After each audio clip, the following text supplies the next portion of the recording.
Hello, everyone, and welcome back to the BeardZone Podcast. I will be your host tonight, or today, whenever you're listening. I'm Whenever. Scooter. Nice to meet everybody again, right? Here, and I got my buddy here, Dave, with me. How you doing, Dave? What's up, Scooter? What's up, man? Hey, I'm ready for this college football episode, man. I love doing these, especially now because we're getting the build up towards the draft. Kind of college football season. It's over. It's done.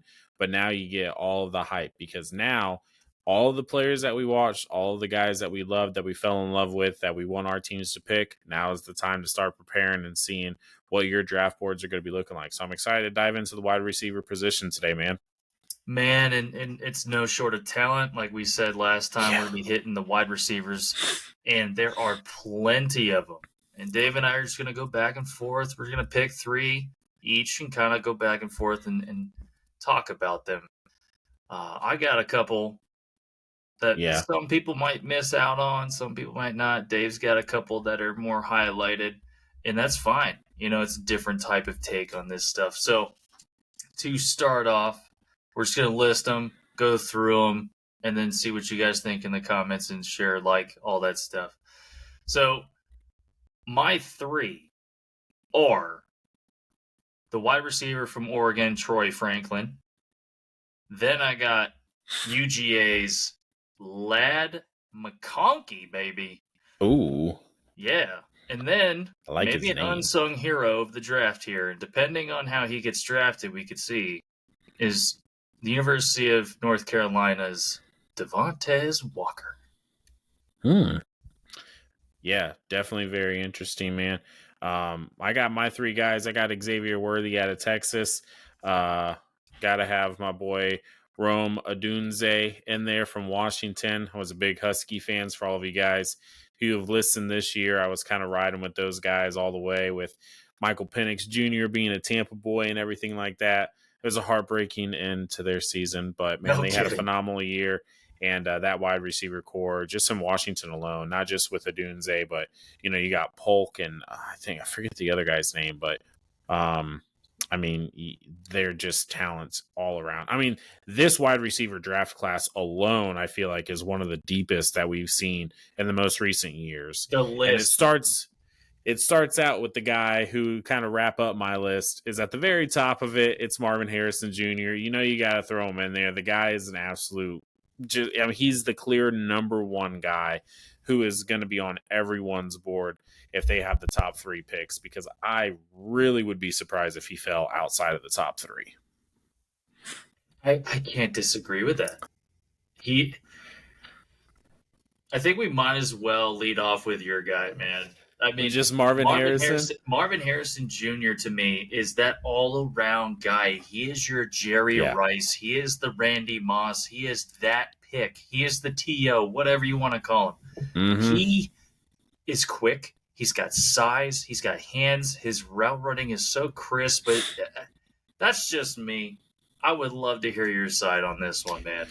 No, and you hit all of the nails on the head, man. He's the full package. You got the speed, you got the size, you got the hands. He's going to be able to go up and catch those 50-50 balls against even some of these, really elite pros at cornerbacks and, in the NFL. I don't think that there's going to be too much of a learning curve for him coming into the, to the NFL. Granted, I mean, look at who his dad is, so right? I mean, he was in the back pocket of this guy throughout, all of his childhood, and now he's growing up, and now he's going to play the sport that his dad was so dominant at for so many years. And footwork and hands are just unmeasurable, man. It's insane. Yeah. I mean, the guy. So something that really caught my eye, he had 67 catches for the year, right? Which not a bad year, not a horrible year. About 1,200 yards, and then he had 14 touchdowns. That 1,200 yards, I got a couple other guys on my list who had more catches than him and about 200 yards less than he had. So it goes to show you that it's not just him getting up there and catching the ball. It's him making the play afterwards, which is so critical in the NFL to be successful as a wide receiver. That's what you get with Marvin Harrison Jr. I think it would be stupid for the Bears not to draft him. I know that everyone is saying, look, we got to get Caleb. No, you don't. Build No. around Justin Fields. Protect Justin Fields. You have DJ Moore. DJ Moore and Marvin Harrison Jr. with a solid offensive line. With the draft capital that they have coming into this draft season, I mean, come on, man. Like, just make the right decision and draft Marvin Harrison Jr. Because if not, he's going to fall to whoever the lucky team is underneath the Bears. And, I mean, good for him, because he's going to make a difference to whatever team he goes to. You hit the nail on the head there, Dave. Like 100%, Marvin Harrison Jr. needs to be number one, if not number two. Yeah. It kind of, when you say the Bears pick him up, my first thought is the NFC North is just absolute roll the dice now. Because look at the Green Bay Packers and the Lions run. You got the Vikings if Kirk Cousins didn't get injured type deal, and then you bring in the Bears in that conversation. Now, the Bears have never had a 4,000-yard passer, but they've also had multiple 1,000 which is wild. Yeah. So, like, the receiving, though, it hasn't been that bad. They've had good receivers. Everyone remembers Brandon Marshall when he went off there. So, if you put a caliber like DJ Moore and Marvin Harrison Jr. there, you have 1-2 punch. Oh, my gosh. I don't know if it even matters who's playing quarterback at that point. But now seriously, you're talking about stats. 1,300 yards, 14 touchdowns in 13 games. Troy Franklin for Oregon. Okay. Yeah.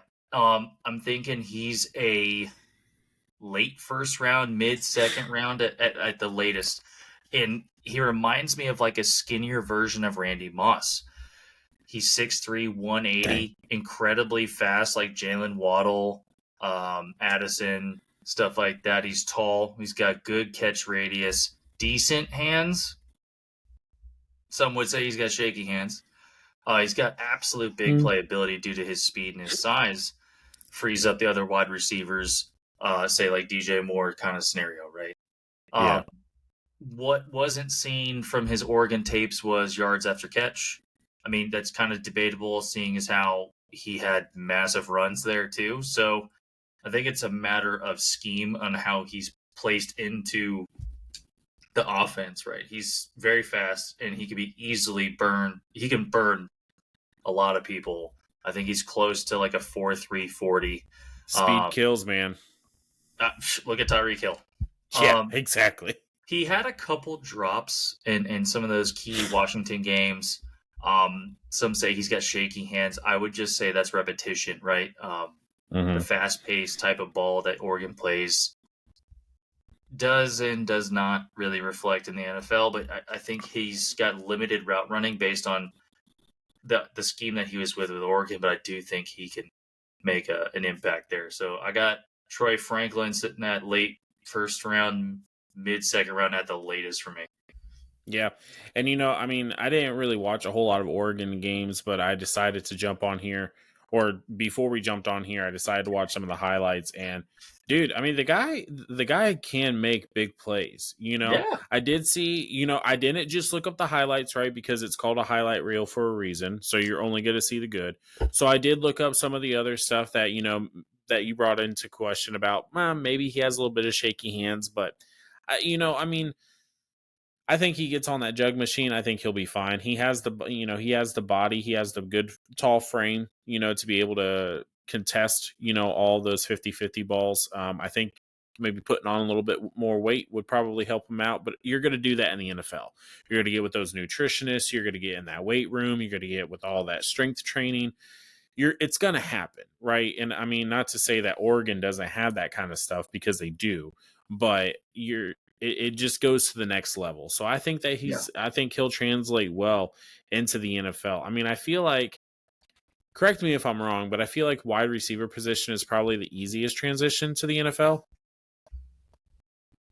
Probably. So outside of maybe offensive line, blocking schemes get a lot different in the NFL. I mean, maybe some of the same type of reads and stuff like that from the center to guard and stuff like that. But I think the pillars of that position stay the same.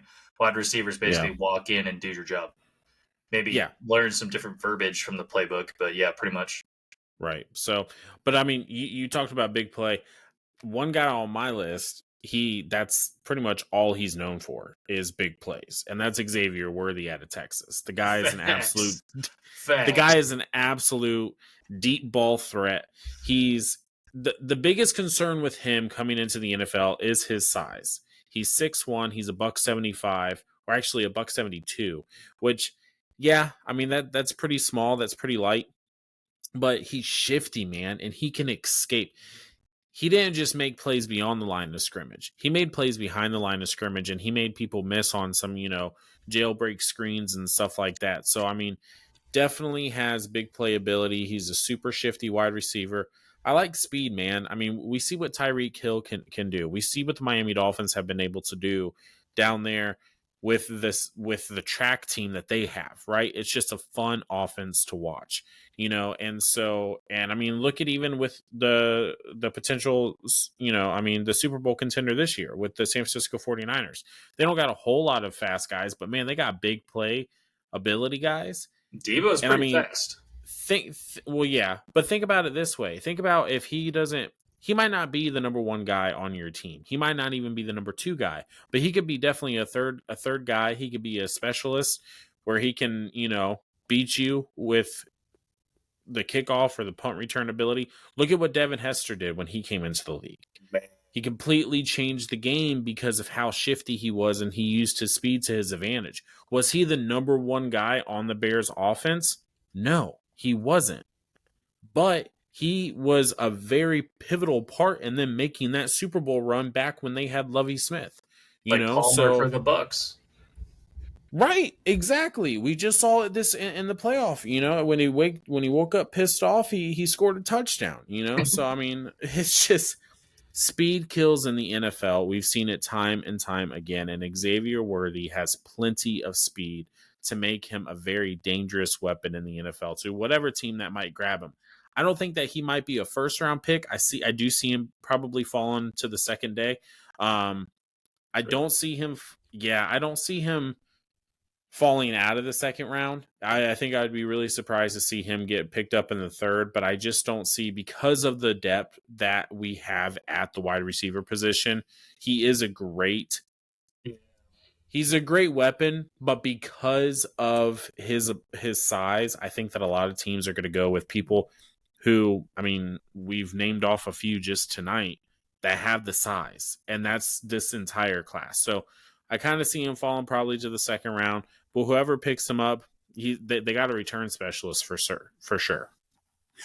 And you're talking about someone who's short, shifty, speedy, minus the speed, but Lad McConkey for the Georgia Bulldogs was absolutely pivotal for their offense. And I'll tell you why.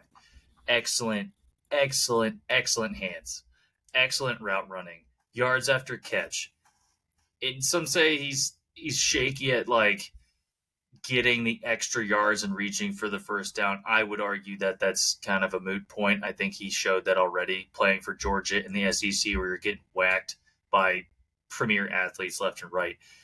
And he attacks the ball. He goes for the ball. He will absolutely catch it, and he shined in the Senior Bowl with Bo Nix throwing him the ball, which we already went over the quarterbacks, right? Mm-hmm. He reminds me of a Julian Edelman, Cole Beasley type player, short, get those mid yards, get those deep ball threats every once in a while. You have to watch his route running. It's super crisp, great footwork. He is only 5'11" and 187 pounds. So, not the biggest dude in the world. He needs to work on some probably DB separation, press coverage type stuff due to his size, and work on some of the footwork and schemes between whoever drafts him and the wide receivers coach, right? And we look at the size of the DBs in the recent drafts. I think McConkey might have a harder time, and if he watches tape on Edelman and Beasley, I think he'll have a good time, or an easier time. In the NFL. I would say late second round, third round for him at best, and it's only because of his size. But if you watch his tape, man, the dude is a dog. Pun intended for the Georgia Bulldog fans listening right now. Boom. Shout out to y'all. As you were kind of talking about this guy, You know who came to my mind? Because you're talking about a guy who doesn't have a lot of size, but man, he goes and he gets the ball. He's a fighter. He's a hard-nosed kind of guy. I'm thinking about Steve Smith. What? He didn't have the super big size, you know. I mean, when he came out of USC, he was a dog, man. Dude, he was a dog, and we saw it throughout his entire career. That's a heck of a name to live up to. Entire career. Oh, absolutely. And we'll never see another Steve Smith. That was a lot of attitude. That was a lot of attitude, and he could back up every single bit of it. You know what I mean? Like, he just was an absolute dog. But when you talk about a guy who has smaller size, who might be overlooked a little bit, but he has that fight in him, he has great hands, you know, just like you said, he doesn't drop a whole lot of balls. He goes after it. He's aggressive when the ball is in the air. It reminds me a lot about Steve Smith, especially with that mentality. So, again, I'm not saying that he is, because you don't compare. And Steve Smith in the same sentence. Dave coming with the haymaker, man. I mean, hey, you know, sometimes you kind of have to, you know, mix it up a little bit. But to kind of round off my list, Rome Odunze, my favorite guy on this list, absolutely. Washington Huskies. The guy had, listen to this, 92 catches, 1,600 yards, 13 touchdowns. He's 6'3", weighing in at 216 pounds. Good comparison, I think, A.J. Brown. You know, he does have a little bit of speed. He has that size to him. He's going to be able to get up and go and get those 50-50 balls. He's going to be definitely a red zone threat to whatever offense that he goes to. He's going to be able to go over the middle, catch those balls. We saw it time and time again this entire season with the Washington Huskies. And he made Michael Penix's job a lot easier. I can say that. You know, I mean, the guy is absolutely phenomenal. You don't see him drop a whole lot of balls. He has good speed. He's not one of these like Xavier Worthies or something like that. He's not going to completely go on a fly route and just outrun everyone, right? But he has good hands. You can trust him in the air. You can trust him over the middle. And actually, we saw a little bit there in the playoff run. Those wide receivers in Washington, man, they kind of knew how to get upfield and block for the run game. And Rome Odunze has the size to make that happen in the NFL, which is going to translate well to have him have success. He's my favorite wide receiver in this draft class by far. Absolutely by far. I think that he was going to be mid-first, you know. I mean, I wouldn't be surprised if he's even in like the top 15 picks, kind of depending on how the draft class falls. Outside of Marvin Harrison, he needs to be the guy off the board next. I don't see another wide receiver that I would take outside of him, outside of Marvin Harrison. That is my personal opinion. That's my take on him. But I just like the guy too much, man. He has that dog in him. He's going to have a long career wherever he goes, and it's going to be a successful one. It's going to be fun to watch. So you said A.J. Brown. What I heard was size, red zone, and I'm looking at your sweater. I would argue Rome Odunze is more Mike Evans. Okay. I'm not mad at that. I was just, and listening. we might lose Mike this year. As much as I don't want him to go, my headset. As much as I do not want Mike to go, we might lose him. So Tampa, I mean, you're sitting at number 26. If you're listening, if you're sitting at 26, you might have, you know, a little bit. Try and move up and get my boy Rome if he's gone. Listening right now, pick up Odunze. Exactly. Only if Mike leaves. If Mike doesn't leave, I think we got a solid wide receiver core with Evans, Godwin, and now Palmer. I'm really excited to see what Palmer is going to be able to do. I'm tagging him. Man, I will tag him for that line. Man, to round my list off, he's not as big, but he's got size. Devontae Walker from the University of North Carolina, and he's only 6'1", 197, but he's got an excellent catch, reach, span, whatever you want to call it. He's quick. He's not as fast as Troy Franklin because he's got like 17 pounds on him. But he runs like a 4.3 40. That's moving though still, man. Yeah, that's not slow at all. No. Uh, he's a deep ball threat down the field. He's tall, lanky, all that stuff. He's got good footwork, excellent size for wide receiver, especially with the DB crew that we've seen picked up already. Yeah. Already got him on good hands. I would say he's like a Christian Watson, Mike Evans mesh, right? So he's not as big as Mike. He's probably not as that like red zone threat type deal, but he can get there like Christian Watson, as we saw with the Green Bay Packers.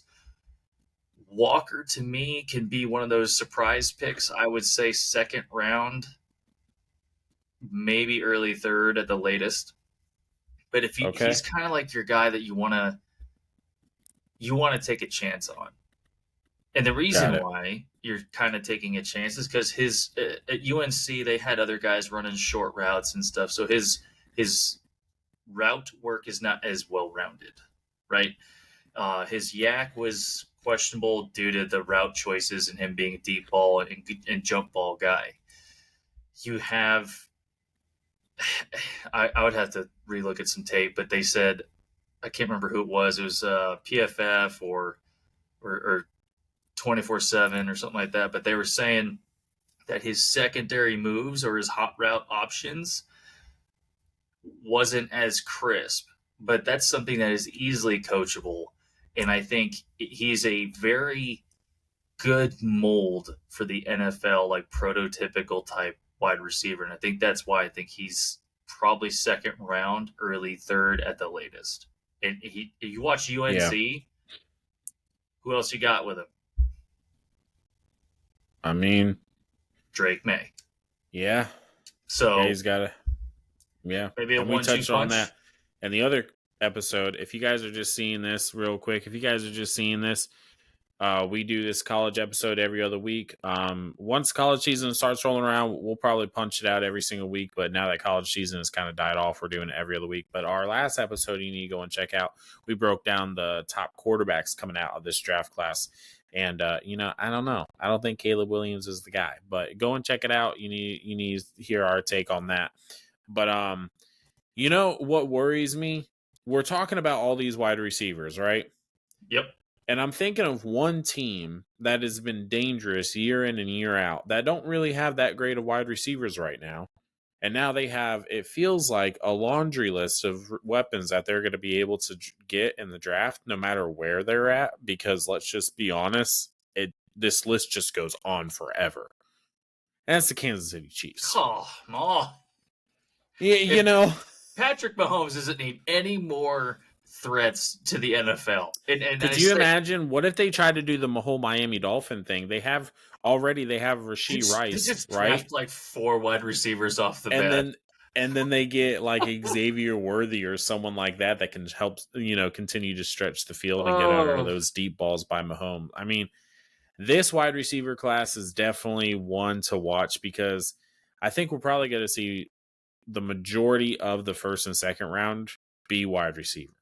I feel like we're going to see a lot of wideouts getting drafted this year, and that's exciting, man. I mean, that means that there's more weapons in the NFL for these quarterbacks. It's a pass first kind of league, so I mean that just means more entertainment and more fun for us fans. So it's very healthy. There's a lot of talent. Yeah. I think the one key takeaway, right, is how coachable are you? Because like we were saying, wide receiver talent-wise, you can walk square into. But if you end up being coachable, it makes the difference between being an A.J. Brown, a Mike Evans, a Chris Godwin, the list goes on, right? Devonta Smith, or Chase Claypool. So keep that in mind when you're trying to evaluate someone. Chase Claypool.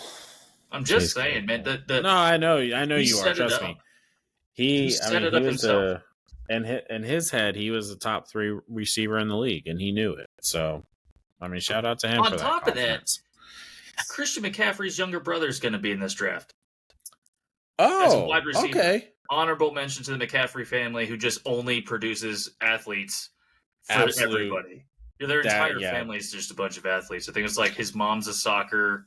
Yeah. Obviously, we know about McCaffrey with right. the 49ers. Oh, speaking of Mike Shanahan, McCaffrey Sr. wins the Super Bowl. Dude. Now you have Kyle Shanahan and Christian McCaffrey also in a Super Bowl. Maybe. I mean, the script writers are fantastic. I just got to say. Oh, man. But if you've gotten this far with us in this episode, we appreciate everybody listening. Yeah. The wide receiver core in this draft 2024 is going to be fat, and it's a lot of talent. Like we were saying, you just got to be coachable. And anyone who's listened to our podcast is just dudes talking about normal guys talking football. And as always, hit the share, hit the like. You got our Gmail at the BeardZone Podcast at gmail.com. You got us on Facebook as the BeardZone Podcast. You got us on Twitter as at BeardZone Pod. And then you have us on Instagram at the BeardZone Football Podcast.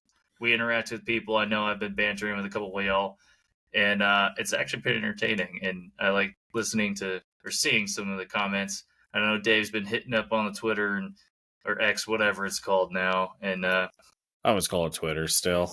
Yeah, if you guys can help us out, hit the share, hit the like, share some of our reels that we've been trying to pump out. We're trying to make these videos a little shorter.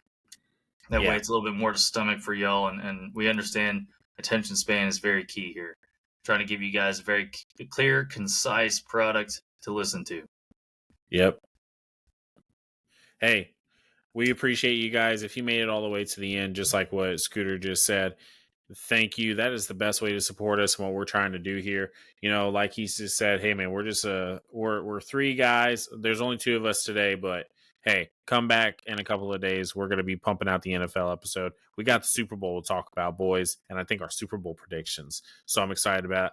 But Theo is the third part of this. You'll see him on that episode. But it's just three bearded guys talking about football, man. That's what we love to do. And that's, what we're going to just continue to do it for. But we appreciate you guys. We love you guys. We thank you for the support. And at that note, BeardZone out.